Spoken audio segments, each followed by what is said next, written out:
Kita sudah sempurna dan selesai dikanonkan pada akhir abad ketiga, sebelum kedatangan tulisan-tulisan palsu itu.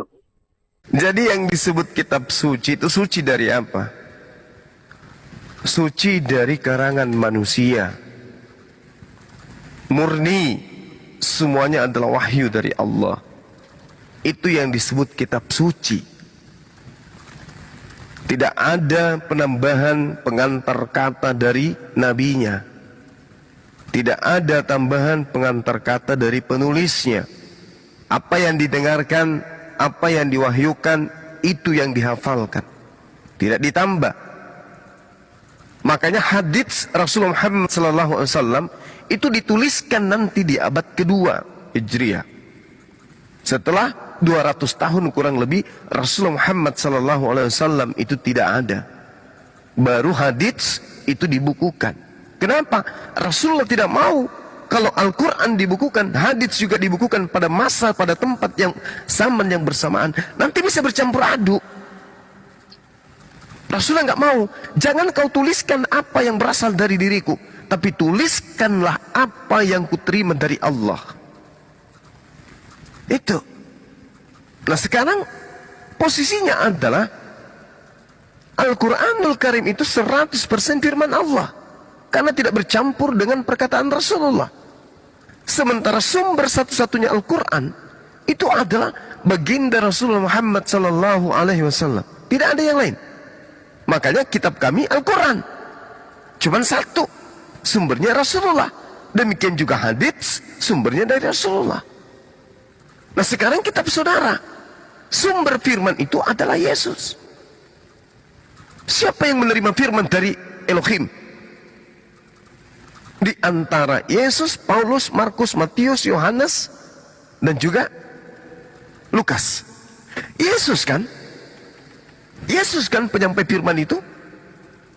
Artinya kalau Yesus penyampai firman, kelima pengarang penulis kitab saudara ini harusnya menuliskan apa yang terlontar dari mulutnya Yesus. Kalau mau dikatakan catatan-catatannya kitab suci. Tapi faktanya kan tidak. Hanya tinta merah ini ucapan Yesus. Itu pun ucapan Yesus ini bukan firman Tuhan. Bukan firman Tuhan. Sabda. Hadits. Kalau di dalam Al-Quran disebut hadits, kedudukan tertinggi hadis qudsi. Firman Tuhan yang tidak dibukukan dalam sebuah kitab suci. Hadis qudsi. Bukan wahyu dari Allah dalam kategori murni. Ini adalah wahyu, ucapannya, huruf-hurufnya, bacaannya sama, tanpa penambahan. Ini hanya hikmat yang diterima oleh Yesus. Dia yang mengolah hikmat itu. Artinya kalau dalam Islam hanya selevel dengan hadits qudsi, ucapan Yesus itu. Nah, kemudian Anda tengok di kitab saudara, berapa banyak tinta merah ucapan Yesus? Berapa banyak? Coba kita lihat ya. Di dalam Yohanes 1 misalnya. Anda lihat di kitab saudara di Yohanes 1. Tinta merahnya itu kapan munculnya kemudian? Kan ini keputusan dari bapak-bapak gereja, bahwasanya tinta merah itu adalah ucapan Yesus. Nah sekarang kalau kita berbicara mengenai tinta merah, di dalam Wahyu 1 nanti muncul di data nomor 38. Jadi nomor 1 sampai nomor 37 itu apa? Ucapan siapa? Wahyu Tuhan ini. Ini wahyu Tuhan. Hah? 37, 38 baru muncul ucapan Yesus. Selainnya apa?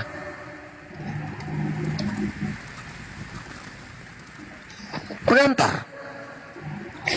Apa ini pengantar ini? Wahyu juga. Bukan kan? Bukan kan? Kalau bukan berarti bercampur. Kalau sudah bercampur, apa masih bisa disebut suci? Enggak. Jangan salahkan saya kalau saya mengatakan kitab Anda tidak layak disebut kitab suci. Itu satu.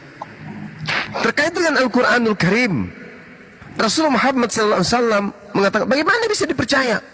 Loh, faktanya orang percaya. Coba lihat, 1400 tahun silam,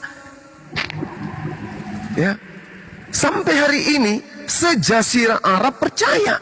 Kenapa? Mereka saksi hidup. Saksi hidup, Bung. Sedangkan kitab saudara sejak dibukukan sampai hari ini tidak diimani oleh orang yang hidup di kota, di tempat dia bercerita. Bercerita tentang Galilea, bercerita tentang Yudea, bercerita tentang Bukit Golgota, bercerita tentang Yerusalem, bercerita tentang Nazaret dan seterusnya. Tapi orang-orang yang ada di sana justru tidak beriman kepada kitab ini. Ini masalah. Ada apa dengan kesaksian-kesaksian yang ada di dalamnya? Ini saksi beneran atau saksi palsu sih? Ada apa dengan kitab saudara? Bercerita tentang Yerusalem, orang Yerusalem tidak mengimani buku itu. Ada apa? Ya, ini adalah tantangan buat saudara. Tantangan besar buat saudara untuk memikirkan kembali iman Anda itu. Apakah perlu imannya direvisi, diperbaiki atau diganti? Iman yang keliru akan menyebabkan Anda sesat, dan sesat itu tempatnya di neraka. Anda membawa nama besar Yesus, tapi Yesus tidak pernah menyebut sekalipun kitab saudara. Ini apa namanya? Apa namanya? Rasulullah bercerita tentang kitabnya Al-Quran, Nabi Musa bercerita tentang Tauratnya. Oke? Tetapi sangat disayangkan, Yesus tidak pernah bercerita tentang kitab Lukas, kitab Markus, kitab Yohanes, apalagi surah-surah Paulus. Kalau Anda menggunakan logika sederhana saja, kitab Anda itu cacat karena tidak sampai kepada sumber. Demikian. Jadi yang